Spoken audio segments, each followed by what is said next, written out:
Thank you, ma'am, for allowing me to speak on this important amendments. Ma'am, I represent Telugu Desam Party. On behalf of Telugu Desam Party, I'm standing here. A party which is a regional party from Andhra Pradesh, which has substantial amount of members in this house as well as in Rajya Sabha. On behalf of Telugu Desam Party, I stand here in support of both women reservation. On behalf of Telugu Desam Party, I stand in support of delimitation also. And as just Mahuaji has posed, a lot of people are posing a lot of questions to us. Of course, this is democracy. A lot of people will pose and we have to answer. As a regional party, that too coming from South India, the first question is, as you're coming from South India, are you going to support this? Second question is, will TDP support delimitation as well as women's reservation if the seats are 543 or 815? Whether TDP had considered about losing its representation with increase in seats? These are the questions. And fourth question was, why TDP is not asking for 2011 census or latest census? And fifth question is, does delimitation be fair? Wouldn't it be gerrymandering? These are the questions that people are posing it. Members inside the House and media outside are posing this to the Telugu Desam Party, and it's our duty to answer these questions. And it is our duty to put it on record also in this House.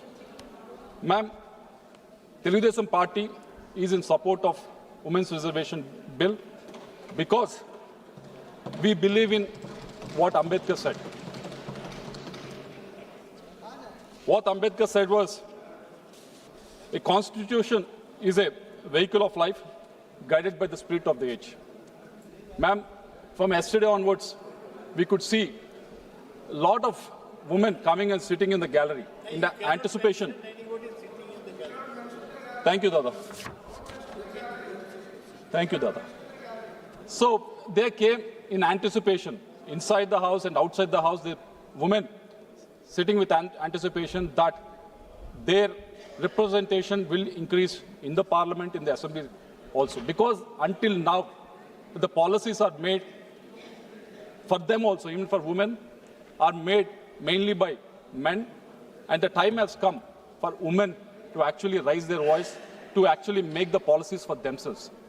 And this is the spirit with which we are supporting this women's reservation, ma'am. And I said, this is the spirit of the age that people are asking for this, that women folk, which has 50% population in this country, is asking for this. So we need to understand why they are mooting for this, and they're fighting for this for so many years. And time has come, under the leadership of Narendra Modi ji, that this important amendments has been brought forward, and we need to support this, ma'am. Ma'am, the other thing we should also accept is the change is constant. It is never, it is never going to be same all throughout. With the times, there will be changes that will happen. Even with our constitution also, there are multiple amendments that are brought in. After almost 77 years, we are discussing about the 131st amendment. Because we believe that Indian democracy is vibrant. Our constitution is a living thing. And Ambedkar also mentioned that. So there are a lot of amendments that are brought in. That is the reason why Indian democracy is thriving. When you compare countries around us, Nepal, Pakistan, Sri Lanka, Bangladesh, ma'am, if you see all of them, how many coups have happened in that countries? How many armed revolutions have happened? How many times the constitution itself has collapsed? Why it didn't happen in India except for those 3-4 years during the emergency? Why democracy has thrived in India was because we believed change is constant. We believed what Ambedkar ji has mentioned. So this is a time we should respect that, and this is what women folk of India are asking for. This is the change they are looking for. So we need to support this. I'm requesting the opposition parties also, please see through it and support this. And the second question that everyone is asking is, would you support it even if it is 543 seats, or will you support it only if it is 815 seats? Ma'am, let me remind this House, when we talk about women on behalf of Telugu Desam Party, we don't talk about women as a voting issue, but we actually look at it much more deeply. We look at it in a way that we need to empower them socially. We look at it in a way we have to empower them economically. We need to empower them politically also. That is the ethos that our founder, N.T. Ramarao Garu, has believed in. Ma'am, he was a man of different ideas. At that time, all the political leaders expected people to come to them. But he was the leader who could go to the people. He traversed thousands of kilometers in Andhra Pradesh during his first election campaign. He could see what troubles women are going through at the rural areas. So when he came to power, when he became the chief minister in 1983, he came up with very revolutionary ideas. Until then, the property that is belonging to a member in the father is always going to the male in the family. But he has brought in the reform in the Hindu Succession Act in 1986. He made sure 50% of the property belongs to the girl child also. And he also brought in women reservation to 30% in government jobs. On top of that, he has seen what will happen when the government schemes are actually delivered to the women. So what he has done was, when he has to give housing to the poor, he made sure that site is actually registered on the name of the woman in the family rather than male in the family. So he fought for their economic stability, fought for their social mobility, ma'am. So this is what we believed in. This is the ethos that our founder, N.T. Ramarao Garu, believed in, ma'am. Not only that, he saw there's only 25% of the literacy with the women at that time. So he came up with various initiatives, started a lot of schools mainly for the girl children. He also started a women's university in Sri Padmavati University in Tirupati, specifically targeting women so that they can get educated, their literacy can go up, ma'am. This is what N.T. Ramarao Garu has done, and after that, Chandrababu Naidu Garu has followed the suit, and he has taken it to the next level. He has launched Dwakra program, what the SHE program that we talk about, Lakpati Didis that we talk about now. He has launched it in 1999. He has made sure that women are not just depending on the male in the family, but actually economically they can also have ideas, they can also come up with the business ideas, and they can also support the family. That is the idea with which he has launched the Dwakra program. And also he has given 33% reservation for women in local body elections. Ma'am, I have almost 15 minutes, ma'am. So, and on top of that, Deepam LPG cylinder scheme was launched in 1999, mainly for the women folks, so that they can have that economic stability for them, ma'am. Ma'am, this is being continuous. Even now, the main programs that are schemes that have been given to any family in the Andhra Pradesh are targeting the women in Andhra Pradesh, ma'am, with Sri Shakti, Talliku Vandanam, and Deepam 2.0. Ma'am, because we believed in the empowerment of women, this is what from the founder of the party to now the chief minister, this is what they believed in. So if it is 543 seats or 815 seats, Telugu Desam Party is in support of women's reservation in the Women's Reservation Bill. And the third question that everyone is asking is, wouldn't you lose out on representation with increase in the seats?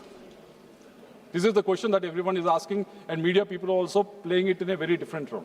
Ma'am, yesterday Home Minister has clarified in the House itself that with 50% increase for every state, Andhra Pradesh right now has 4.6% representation in the parliament. With that increase, the actual representation in the parliament for Andhra Pradesh with regards to the MPs will go by 4.66%. So we won't be losing on that. But I want to remind this House, a lot of opposition parties are asking for 1971 census to be used as a mother data. Ma'am, right now, when you're increasing the seats by 50%, on what basis that is being happening? The freeze happened in 1971. On that freeze, the 50% of seats are being increased right now. So whatever opposition is asking for is actually happening, but they're not able to see through. They just want to be, they just want to oppose it, politically oppose it anyhow, but they're not seeing the logic through it. Ma'am, in the DMK has called for they called for the meeting, and I think various other parties also has attended that, ma'am.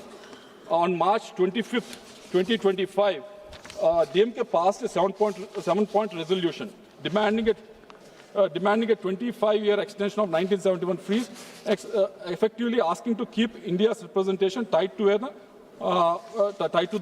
that number, ma'am. In this JAC, CPM participated, BRS participated, AAP participated, Congress participated, and TMC participated. They asked for the freeze. Right now, on that freeze only, that 50% is being increased. So I don't know why opposition is not able to accept that. There's nothing new that is being happening on the 1970 population freeze, where 543 seats have been allocated. On top of that, 50% has been increasing, and yesterday Home Minister has clearly clarified. And even then, if you can't accept the truth of what is happening, even then, if you want to give out the fake narrative, false narrative, saying South India's number will go down, South India's representation will go down, I hope and I request the opposition to actually come to senses and actually accept what the delimitation means and support the delimitation process in total. Ma'am, the fourth question that everyone is asking at, why not 2011 census or the latest census? I'll give you the example of Andhra Pradesh, ma'am. Ma'am, in Andhra Pradesh is a very special example because no one has gone through that. When the last delimitation happened in Andhra Pradesh, what happened was we were, Andhra and Telangana were together. But when the delimitation happened, there were 3 parliament segments that have come up in Telangana and 3 we lost in Andhra Pradesh. But in total, we lost 1 parliament segment to Telangana. Even there were 7 MLA seats that were increased in Telangana region, and Andhra Pradesh was lost 7 assembly seats. Reason being, there's no politics here, but the reason being that population migration happened to Telangana at that time, ma'am. So if you go by that logic of using the latest census of 2026, ma'am, if you've seen the data, Andhra Pradesh fertility rate has been going on for almost one and a half decade. Our migration has been increasing for the last 2 decades. So if you go by the latest census or by the 2011 census also, we'll be losing out. The best deal for us is what Home Minister has proposed yesterday, wherein we are not losing it. Actually, we are increasing by 0.6%. So that is the reason why TDP is supporting this, ma'am. And the last question that everyone is asking is, does delimitation be fair? Wouldn't be gerrymandering. Example, yesterday, even K.C. Venugopalji has spoken about it. Ma'am, I'll give you the example of what happened in Andhra Pradesh when 2009 delimitations happened. Kuppam constituency, which is in Chittoor, our CM's constituency. It is in Chittoor parliamentary constituency. So at that time, Congress, which was in power, did the gerrymandering to make sure that the CM constituency is a target in such a way that no leader can come out of that. But and they reserved the seat to the SC candidate at that time. That is what they have done in 2009. That is the actual gerrymandering. But what happened, ma'am? People saw through it. If you are smart, people are even smarter. From 2009 onwards, in 2009, after doing all this gerrymandering also, TDP has won. In 2014, same seat, even TDP has won. In 2024, again TDP has won that seat, ma'am. In 4 elections, after doing all this exercise, all this gerrymandering, even then 3 times the TDP has won. Even in my district, ma'am. Even in my district. What is gerrymandering? Making sure that, as a senior member was asking, making sure this is that a term from Illinois. Gerrymandering was Illinois wherein Senator. You bring in all the voters in such a way that you will get advantage for the party in the ruling rather than party in the opposition. That is what the gerrymandering actually is. Even in my district in Guntur, ma'am, they did the same exercise. Tadikonda constituency, where they thought one cadre or one community was supporting in support of Telugu Desam party, we should corner them, so they made it a reserved seat. Even Pratipadu constituency, they did it, but People saw through it, ma'am. People want to vote. They vote. People are smarter. They can't be fooled like how opposition is expecting. When the Congress was in power, they tried to fool the people. Yes, they did. They tried to fool the people by doing this. Because right now they're raising this issue of delimitation because they know what thievery they have done in 2009 delimitation. That's why they think that can happen.